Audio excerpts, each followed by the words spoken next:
Hi friends, எல்லோருக்கும் வணக்கம். எல்லோரும் எப்படி இருக்கீங்க? இன்றைக்கி நான் உங்களோட என்ன வீடியோ ஷேர் பண்ணியிருக்கேன்னு பார்த்தீங்கன்னா, protective day in my life vlog தான் உங்களோட வந்துட்டு ஷேர் பண்ணியிருக்கேன். சரி, வாங்க வீடியோக்குள்ளே போகலாம். இந்த வீடியோ வெனஸ்டே மார்னிங் ஒரு 7 o'clockலேருந்து எடுக்க ஸ்டார்ட் பண்ணாங்க. ஏன்னா அந்த அன்றைக்கி பார்த்தீங்கன்னா பிரேக்ஃபாஸ்ட்டுக்கு ரொம்ப சிம்பிளாக தான் வந்து பிளான் பண்ணியிருந்தேன். அதனால் பொறுமையாக பண்ணிக்கலாம்னு சொல்லி தான் வந்து எல்லாம் பார்த்து பண்ணிகிட்டு இருந்தேன். என்ன மெனுன்னு பார்த்தீங்கன்னா, பச்சை பயிறு வேக வச்சு தாளிச்சிட்டு இது கூடவே வந்து நட்ஸ் மில்க் ஷேக் வந்து ரெடி பண்ண போகிறேன். ஸோ அதுதான் அந்த அன்றைக்கி பிரேக்ஃபாஸ்ட்டுக்கான மெனுவே.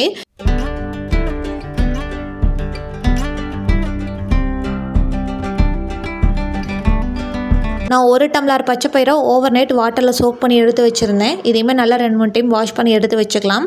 அடுத்தது இது வேக வைக்கிறதுக்கு இந்த மாதிரி குக்கர் எடுத்துக்கோங்க. இதில் நம்ம வாஷ் பண்ணி வச்சுருக்க பச்சை பயிரை வந்து சேர்த்துட்டு அது முழுகிற அளவுக்கு வந்து தண்ணியுமே வந்து ஆட் பண்ணிக்கோங்க. கூடவே கொஞ்சம் உப்பு சேர்த்து மூடி போட்டு வச்சு ஒரு 4 விசிலுக்கு வந்து வச்சு எடுத்துக்கலாம். ரொம்ப அதிகமாக வந்து விசிலில் வச்சு எடுத்துட்டாலுமே வந்து குழஞ்ச மாதிரி ஆயிரும். ஸோ 4 விசில் வந்து வச்சு எடுத்தால் வந்து கரெக்டாக இருக்கும். அது வேகிறதுக்குள்ளே அதுக்கு தேவையான தாளிப்புக்கானதெல்லாம் வந்து ரெடி பண்ணி எடுத்து வச்சாச்சு. வெயில் காலம் ஸ்டார்ட் ஆனதுலேருந்து அதிகமாக எதுவுமே வந்து சாப்பிட முடியறது. அந்த மாதிரி சாப்பிட முடியாதப்போ இந்த மாதிரி வந்து செஞ்சு சாப்பிட்டிங்கன்னா நம்ம ஹெல்த்துக்குமே வந்து ரொம்ப நல்லது. இப்போ நல்லா வெந்து வந்ததுக்கப்புறமா இந்த மாதிரி வடிகட்டியில் வந்து போட்டு நல்லா ஃபில்டர் பண்ணி வந்து எடுத்து வச்சுக்கலாம்.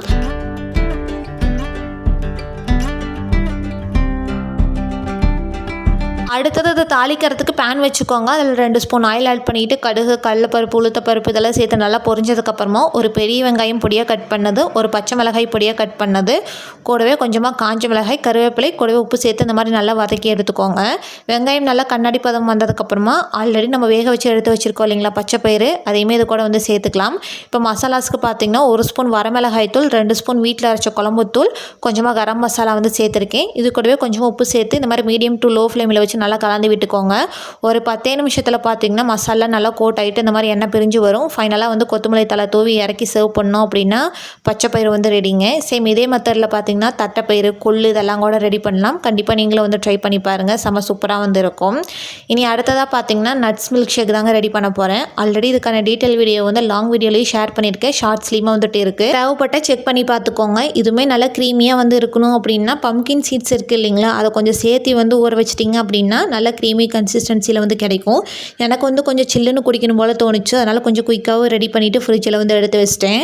அது கூலிங் ஆகிறதுக்குள்ளே கொஞ்சம் வெசல்ஸுமே வாஷ் பண்ண வேண்டியது இருந்தது. அதெல்லாம் வந்து வாஷ் பண்ணி எடுத்து வச்சாச்சு. அதுக்கப்புறம் முக்கியமான வேலையை பார்த்திங்கன்னா அடுப்பெல்லாம் வந்து க்ளீன் பண்ணுறது தான். அதுவுமே க்ளீன் பண்ணுறதுக்கு முன்னாடி நட்ஸ் மில்க் ஷேக் வந்து ரெடி பண்ணியிருந்தோம் இல்லைங்களா, அதை வந்து கொஞ்சம் மிக்சிக்குள்ளே வந்து சிந்திருச்சு. ஃபஸ்ட்டு அதை வந்து க்ளீன் பண்ணிவிட்டு அதுக்கப்புறமா அடுப்பெல்லாம் வந்து தொடச்சி விட்டுட்டேன். இந்த வேலையெல்லாம் பண்ணி முடிக்கிறப்பவே டைம் பார்த்திங்கன்னா ஒரு 9 மணி போல் ஆயிடுச்சு. சரி, பிரேக்ஃபாஸ்ட்லாம் சாப்பிட்டு அதுக்கப்புறமா அடுத்த வேலையை பார்த்துக்கலான்னு சொல்லி சாப்பிட வந்தாச்சு.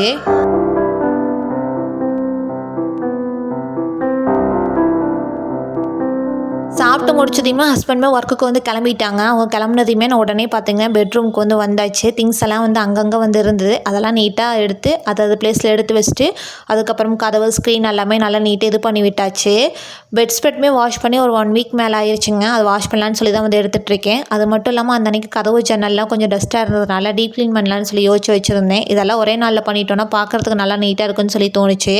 அதனால் ஃபஸ்ட்டு பார்த்தீங்கன்னா பெட் ஸ்ப்ரெட்டில் எடுத்துகிட்டு வந்து மிஷினில் வந்து லோட் பண்ணி விட்டாச்சு. நான் இந்த மாதிரி வந்து பெட் ஸ்ப்ரெட் பெட்ஷீட்டில் வந்து துவைக்கிறேன் அப்படின்னா எனக்கு சோப் பவுடர் போட்டால் தான் வந்து எனக்கு கொஞ்சம் நல்லா இருக்க மாதிரி தோணும். அதனால் சோப் தூள் தான் வந்து போட்டு வாஷ்க்கு வந்து போட்டிருந்தேன். அடுத்தது பில்லோவே பார்த்தீங்கன்னா உள்ளே வச்சுருந்தோன்னா நம்ம டஸ்டிங்லாம் பண்ணுறப்போ புழுதியாகும்னு சொல்லிட்டு என்ன பண்ணிட்டேன்னா இந்த மாதிரி சேர் போட்டு எடுத்துகிட்டு வந்து வெளியில் வச்சுட்டேங்க. இந்த மாதிரி கொஞ்சம் நேரம் வெயிலில் போடுறப்போ நமக்கு எடுத்து யூஸ் பண்ணுறதுக்குமே வந்து கொஞ்சம் நல்லா இருக்கும். அதுக்காக தான். அதுக்கப்புறம் பார்த்தீங்கன்னா க்ளீனிங் ஒர்க்குமே வந்து பண்ண ஸ்டார்ட் பண்ணியாச்சு. ஃபஸ்ட்டு பார்த்தீங்கன்னா எல்லா ரூமில் இருக்கக்கூடிய ஒற்றையெல்லாம் க்ளீன் பண்ணலாம் தாங்க பண்ணிகிட்டு இருக்கேன். நம்ம வீடு வந்து மெயின் ரோட்லேயே இருக்கிறதுனால இந்த குப்பை வந்து வந்துக்கிட்டே இருக்கும். நம்ம என்னதான் வந்து டோரெல்லாம் க்ளோஸ் பண்ணி வச்சாலுமே வந்துட்டு அந்த டஸ்டிங் வந்து ஃபார்ம் ஆகிட்டே தான் வந்து இருக்கும்.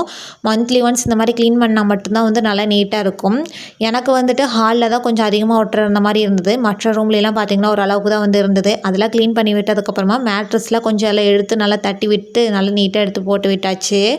அதுக்கப்புறமா பார்த்திங்கன்னா வீடெல்லாம் வந்து கூட்டினேன். நார்மலாக வீடு கூட்டுறதுக்கும் நம்ம இந்த மாதிரி டஸ்டிங்லாம் பண்ணிவிட்டு வீடு கூட்டுறதுக்கும் பார்த்திங்கன்னா அவ்வளோ டஸ்ட்டு வந்து இருந்தது. அதெல்லாம் க்ளீன் பண்ணி விட்டதுக்கப்புறமா RO மிஷின் எல்லா ரூமில் இருக்கக்கூடிய ஸ்விட்ச் பாக்ஸ் எல்லாமே பார்த்திங்கன்னா வெட் கிளாத் வச்சு நல்லா நீட்டாக வந்து தொடச்சி விட்டாச்சு. ஏன்னா மெயினாக பார்த்திங்கன்னா அந்த இடத்துல தான் வந்து ஃபிங்கர் பிரிண்ட்ஸ்லாம் வந்து அதிகமாக இருக்கும்.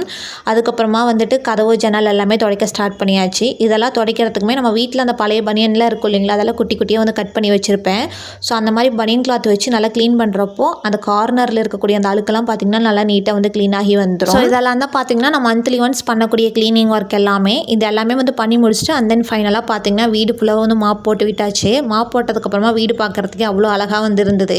இதெல்லாம் பண்ணி முடிக்க முடிக்கிறப்பவே டைம் பார்த்தீங்கன்னா ஒரு 11:30 பக்கமாக ஆயிடுச்சு. அதுக்கப்புறம் மெஷினில் வந்து நம்ம பெட் ஸ்ப்ரெட்லாம் போட்டிருந்தோம் இல்லைங்களா, அதுவுமே வந்து துவைச்சி முடிச்சிருச்சு. முதல் வேலையை அதை எடுத்துகிட்டு போய் காய வைக்கலான்னு சொல்லி தான் வந்து எடுத்துகிட்டு போயிட்டுருக்கேன். காய வச்சதையுமே எப்படா கீழே ஓடுவோங்கிற மாதிரி ஆயிடுச்சு. வெயில் நல்லா கொளுத்த ஆரம்பிச்சிருச்சு. கீழே வந்ததையுமே முன்னாடி நாள் வாஷ் பண்ணி வச்சுருந்த ட்ரெஸ் எல்லாமே கம்பி ஃபுல்லாக வந்து இருந்தது. சரி அதெல்லாம் எடுத்து உடனே வந்து மடிச்சிடலான்னு சொல்லி தான் வந்து எடுத்துகிட்டு வந்துட்டுருக்கேன். என்ன இதெல்லாம் வந்து எடுத்துகிட்டு வந்து போட்டுட்டேன் அப்படின்னா அந்த அன்றைக்கி ஈவினிங் போல் தான் வந்து மடிப்பேன். அது பார்க்குறப்போல வந்து என் மண்டைக்குள்ளே வந்து ஓடிட்டே இருக்கும். சரி இதை மடிக்கணும்னு சொல்லிட்டு அதுக்கு நம்ம உடனே வந்து மடித்து வச்சிட்டோம் அப்படின்னா நமக்கு கொஞ்சம் மைண்ட் வந்து ரிலாக்ஸேஷனாக இருக்குன்னு சொல்லிட்டு உடனே வந்து ட்ரெஸ்மே ஃபோல்ட் பண்ண ஸ்டார்ட் பண்ணிட்டேன். இந்த மாதிரி ட்ரெஸ் எல்லாம் வந்து ஃபோல்ட் பண்ணுறப்போ மொபைல்லையோ டிவிலையோ ஏதாவது பாட்டு போட்டு விட்டுட்டே வந்து ட்ரெஸ் எல்லாம் வந்து ஃபோல்ட் பண்ணோம் அப்படின்னா டைம் போகிறதே வந்து தெரியாது. நீங்களும் இந்த டிப் வந்து ட்ரை பண்ணி பாருங்கள். ட்ரெஸ் எல்லாம் மடித்ததுக்கப்புறமா புதுசாக வைக்கிறது ரஃப்யூஸ் ட்ரெஸ் எல்லாமே தனித்தனியாக பிரித்து எடுத்து வச்சுட்டு மார்னிங் வாஷ் பண்ணி வச்சுருந்த வெசல்ஸ் எல்லாமே பார்த்திங்கன்னா பேஸ்கெட் ஃபுல்லாக வந்து இருந்தது. அதெல்லாம் முதல் வேலையை பார்த்திங்கன்னா அதாவது பிளேஸில் வந்து நல்லா நீட்டாக எடுத்து ஆர்கனைஸ் பண்ணி வச்சாச்சு.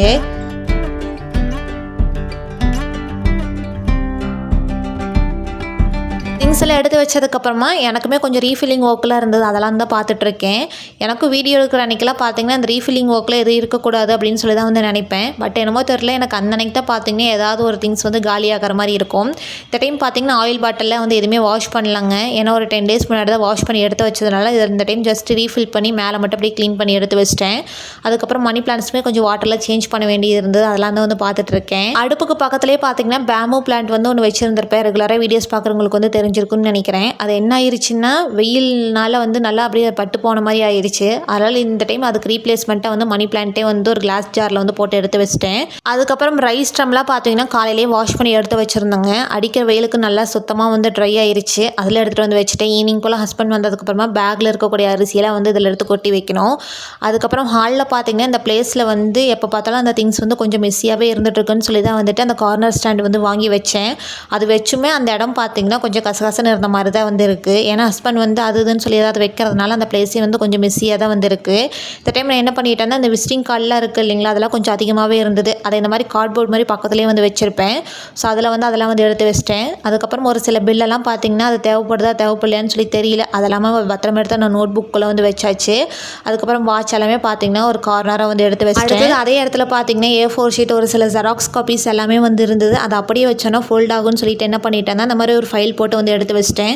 இந்த மாதிரி ஃபைல் போட்டு எடுத்து வைக்கிறப்போ அவங்களுக்கு ஏதாவது தேவைப்படுறப்போ டக்குன்னு எடுக்கிறதுக்கு வந்து கம்ஃபர்டபுளாக இருக்குன்னு சொல்லிட்டு அந்த மாதிரி வந்து வச்சுட்டேன். அடுத்தது அந்த ஃபைலுக்கு ஃப்ரண்ட் சைட் பார்த்தீங்கன்னா நான் டெய்லி மதிய டைம் வந்துட்டு கொஞ்சம் புக்ஸ் எல்லாம் வந்து ரீட் பண்ணுவேன். அந்த புக்ஸுமே வந்து கொஞ்சம் முன்னாடியே வந்து வச்சுட்டேன். அடுத்தது ஸ்லிப்பர் ஸ்டாண்டுமே பார்த்தீங்கன்னா ஓப்பன் டெரஸில் வந்து ஒரு கார்னராக வந்து வச்சுருந்தாங்க. இந்த 2-3 நாளாக மழை பெய்யறதுனால அங்கே வச்ச நனைஞ்சிருதுன்னு சொல்லிட்டு எடுத்துகிட்டு வந்து போர்ட்டிக்குள்ள ஒரு கார்னராக வந்து வச்சுட்டேன். அப்புறம் ஹஸ்பண்ட் பார்த்தீங்கன்னா 2-3 ஷர்ட் எல்லாம் புதுசாக வாங்கிட்டு வந்திருந்தாங்க. அதுவுமே யூஸ் பண்ணுறதுக்கு முன்னாடி ஒன்ஸ் வாஷ் பண்ணி தான் வந்து யூஸ் பண்ணுவாங்களா. சரி அதெல்லாம் வாஷ் பண்ணி வச்சுட்டு அவங்களுக்கு எடுத்து யூஸ் பண்ணுறதுக்கு வந்து கம்ஃபர்டபுளாக இருக்குன்னு சொல்லிட்டு அந்த வேலையெல்லாம் கொஞ்சம் இருந்தது. அதுதான் வந்து பார்த்துட்டு இருந்தேன். புதுசுங்கிறதுனால நான் இது கீழே வந்து எதுவுமே வந்து பிழியலைங்க. ஜஸ்ட்டு வந்து தண்ணியில் அப்படி சோக் பண்ணிவிட்டு அப்படியே வந்து எடுத்து வச்சிட்டேன். நல்லா சுத்தமாக ட்ரை ஆனதுக்கப்புறமா எடுத்து காய வச்சுக்கலாம் அப்படின்னு. அதுக்கப்புறம் ஹஸ்பண்டுமே மதியம் லஞ்சுக்கு வரதா சொல்லி கால் பண்ணிட்டாங்க. குயிக்காக பார்த்தீங்கன்னா மதியம் லஞ்சுமே வந்து ரெடி பண்ண ஸ்டார்ட் பண்ணியாச்சு. ஒயிட் ரைஸ், உப்பு பருப்பு குழம்பு, தக்காளி புளி போட்ட ரசம், அதுக்கப்புறம் கேரட் பீன்ஸ் பொரியல் வந்து ரெடி பண்ணியிருந்தேன். இது கொஞ்சம் ஹரிபரியாக பண்ணதுனால பார்த்தீங்கன்னா வீடியோஸ் என்னால் ப்ராப்பராக வந்து எதுவுமே வந்து எடுக்க முடியல. இதெல்லாம் பண்ணி முடிக்கிறப்பவே டைம் பார்த்தீங்கன்னா ஒரு 1:45 போல் ஆயிடுச்சு. அவங்க வரத்துக்கு ஒரு 2:30க்கு மேலே ஆயிடுச்சு. அதுக்கப்புறமா தான் வந்து மதிய லஞ்சே வந்து சாப்பிட்டோம். இப்போ வாஷ் பண்ணி வச்சுருந்த அந்த ஷர்ட் இருக்குது இல்லைங்களா, அதுவுமே நல்லா சுத்தமாக தண்ணியெலாம் வந்து இதாகிருச்சு. அதுக்கப்புறமா அந்த உள் சைடு திருப்பி இந்த மாதிரி நல்லா உதறிட்டு காய வச்சோம் அப்படின்னா அந்த சுருக்கெல்லாம் வந்து எது இல்லாமல் இருக்கும். இதெல்லாம் எடுத்து காய வச்சதுக்கப்புறமா ஒரு 1/2 an hour ரெஸ்ட் எடுக்கலான்னு சொல்லிட்டு ரெஸ்ட் எடுக்க வந்து வந்தாச்சு. அதுக்கப்புறம் மார்னிங் வாஷ் பண்ணி வச்சுருந்த பெட் ஸ்ப்ரெட் எல்லாமே வந்து மாடியிலேயே வந்து இருந்ததுங்க. அங்கேயே வந்து எடுத்து மடிச்சிட்டோன்னா நமக்கு எடுத்துகிட்டு வந்து வைக்கிறதுக்கு வந்து ஈஸியாக இருக்கும்னு சொல்லிட்டு பெட்ஷீட்டை மட்டும் அங்கே வந்து மடித்து எடுத்துகிட்டு வந்துட்டேன். அதுக்கப்புறம் பெட் ஸ்ப்ரெட்டுமே பார்த்தீங்கன்னா வேறு கலர் போடலான்னு சொல்லி தாங்க யோசிச்சு வச்சுருந்தேன். அதெல்லாம் ஷெல்ஃபில் வந்து தூக்கி வச்சுட்டதுனால ஹஸ்பண்டோட ஹெல்ப் இல்லாமல் வந்து எடுக்க முடியாது. அதனால் வாஷ் பண்ணதையே வந்து அப்படியே போட்டு விட்டுட்டேன். அதுக்கப்புறம் அவங்களும் ஒரு 4:30க்கு மேலே ஒர்க் முடிச்சுட்டு வந்துட்டாங்க. அதுக்கப்புறமா பார்த்தீங்கன்னா டீ போட்டு பிஸ்கட் இருந்தது, அதை வச்சு சூப்பராக வந்து சாப்பிட்டாச்சு.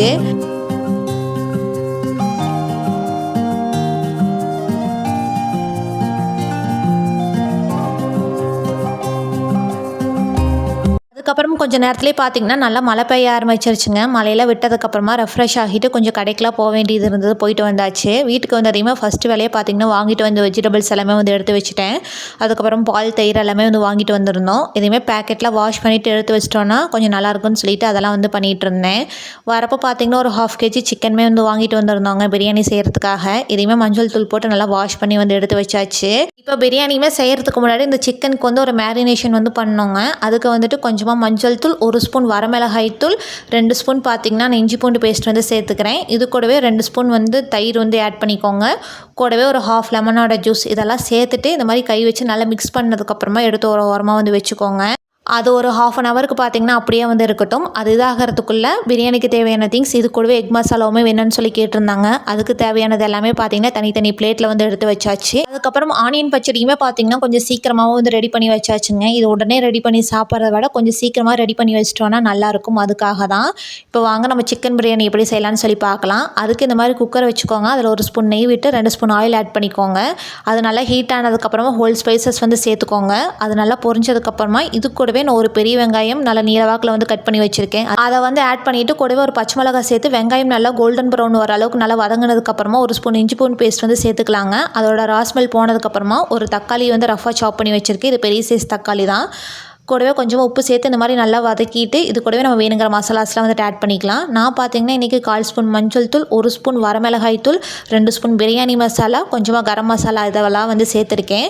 இதெல்லாமே வந்து அவங்கவுங்க காரத்துக்கு தகுந்த மாதிரி வந்து சேர்த்துக்கலாம். இதெல்லாம் சேர்த்து மீடியம் டு லோ ஃப்ளேமில் வச்சு இந்த மாதிரி நல்லா வந்து மிக்ஸ் பண்ணி விட்டுக்கோங்க. இடையில கொஞ்சமாக கொத்தமல்லி புதினா போட்டு நல்லா கலந்ததுக்கப்புறமா நம்ம மேரினேட் பண்ணி வச்சுருக்கோம் இல்லைங்களா சிக்கன், அதையும் வந்து சேர்த்துக்கோங்க. கூடவே 1 ஸ்பூன் கல்லுப்பு சேர்த்து இந்த மாதிரி நல்லா கலந்து விட்டுக்கோங்க. எனக்கு கொஞ்சம் காரம் கம்மியாக இருந்த மாதிரி இருந்தது. அதனால் மறுபடியும் பார்த்தீங்கன்னா நான் 2 ஸ்பூன் பிரியாணி மசாலா வந்து சேர்த்துக்கிறேன். சேர்த்து இந்த மாதிரி நல்லா கலந்து விட்டிங்கன்னா ஒரு 20 நிமிஷத்தில் சிக்கன் நல்லா சுருண்டு வதங்கி வரும். இப்போ நம்ம ஊற வச்சிருக்க ரைஸ் கூடவே தேவையான அளவு தண்ணி சேர்த்துக்கலாம். நான் 1 டம்ளர் ரைஸ்க்கு 2 டம்ளர் தண்ணிங்கிற ரேஷியோ வந்து எடுத்திருக்கேன். சேர்த்து இந்த மாதிரி நல்லா கலந்து விட்டுக்கோங்க. உப்பு காரம்லாம் செக் பண்ணி பார்த்துட்டு இந்த மாதிரி நல்லா கொதி வந்ததுக்கப்புறமா கொத்தமல்லி, புதினா, லெமன் ஜூஸ், 1 ஸ்பூன் நெய் விட்டு நல்லா மிக்ஸ் பண்ணி விட்டு ஃபைனலாக மூடி போட்டு வச்சு மீடியம் டு லோ ஃப்ளேமில் வச்சு 4 விசிலுக்கு வந்து வச்சு எடுத்தோம் அப்படின்னா சூப்பரான பிரியாணி வந்து ரெடிங்க. இப்போ நான் ஏர் போனதுக்கப்புறமா ஓப்பன் பண்ணி காமிக்கிறோம் பாருங்கள் எவ்வளோ நல்லா சூப்பராக வந்திருக்குன்னு சொல்லிட்டு. அடிப்பிடிக்காமல் வரும். ஸோ தண்ணி ரேஷியோ மட்டும் பார்த்து கரெக்டாக வந்து வச்சுக்கோங்க. அடுத்தது பிரியாணிக்கு சைடிஸ்க்கு பார்த்திங்கன்னா எக் மசாலா தாங்க வந்து பண்ண போகிறேன். அதுக்கு இந்த மாதிரி கடாயை வச்சுக்கோங்க. அதில் 2 ஸ்பூன் ஆயில் ஆட் பண்ணிவிட்டு சோம்பு சேர்த்து நல்லா பொரிஞ்சதுக்கப்புறம் ஒரு பெரிய வெங்காயம் நீளவாக்கில் கட் பண்ணது, கொஞ்சமாக கருவேப்பிலை, உப்பு சேர்த்து வதக்கிட்டு 1 ஸ்பூன் இஞ்சி பூண்டு பேஸ்ட் போட்டு பச்சை வாசனை போனதுக்கப்புறமா ஒரு தக்காளி ரஃபாக சாப் பண்ணது வந்து சேர்த்துக்கிறேன். இதுக்கு காரத்துக்கு பார்த்திங்கன்னா கொஞ்சமாக மஞ்சள் தூள், 1 ஸ்பூன் வரமிளகாய் தூள் வந்து சேர்த்துக்கோங்க. சேர்த்து இந்த மாதிரி நல்லா கலந்து விட்டுக்கோங்க. ஒரு 5 நிமிஷத்தில் பார்த்திங்கன்னா தக்காளியெலாம் நல்லா சுருண்டு வதங்கி வரும். இப்போ நான் இன்றைக்கி 3 எக் வந்து பாயில் பண்ணி எடுத்திருக்கேன். அதை சைடில் இந்த மாதிரி கீரல் போட்டு வந்து சேர்த்துக்கோங்க. இன்கேஸ் உங்களுக்கு இது வந்து பிடிக்கல அப்படின்னா வந்து ஸ்கிப் பண்ணிக்கோங்க. இப்போ பாயில் பண்ணி வச்சிருக்க எக்கை வந்து இது கூட ஆட் பண்ணிவிட்டு மீடியம் டு லோ ஃப்ளேமில் வச்சு இந்த மாதிரி நல்லா மிக்ஸ் பண்ணி விட்டுக்கோங்க. ஒரு 10 நிமிஷத்தில் பார்த்திங்கன்னா மசாலா கோட் ஆகிட்டு இந்த மாதிரி எண்ணெய் பிரிஞ்சு வரும். ஃபைனலாக கொத்தமல்லி தலை தூவி இறக்கிட்டோம் அப்படின்னா எக் மசாலா வந்து ரெடிங்க. இது செய்கிறதுமே ரொம்பவே சிம்பிள். கண்டிப்பாக நீங்களும் வந்து ட்ரை பண்ணி பாருங்கள். நைட் டின்னருக்கு நல்லா சுட சுட சிக்கன் பிரியாணி, எக் மசாலா கூடவே ஆனியன் பச்சடி வச்சு நல்லா சூப்பராக என்ஜாய் பண்ணி சாப்பிட்டாச்சு. ஓகே ஃப்ரெண்ட்ஸ், உங்களுக்கு இந்த வீடியோ ரொம்ப பிடிச்சிருக்குன்னு சொல்லி நினைக்கிறேன். உங்களுக்கு இந்த வீடியோ பிடிச்சிருந்த வீடியோக்கு ஒரு லைக் கொடுங்க. நீங்கள் இப்போ தான் சேனலை ஃபர்ஸ்ட் டைம் பார்க்குறீங்கன்னா சேனலை சப்ஸ்கிரைப் பண்ணிக்கோங்க. உங்களை அடுத்தது இன்னொரு vlogல வந்து நெக்ஸ்ட் வீக் மீட் பண்ணுறேன். தேங்க்ஸ் ஃபார் வாட்சிங்.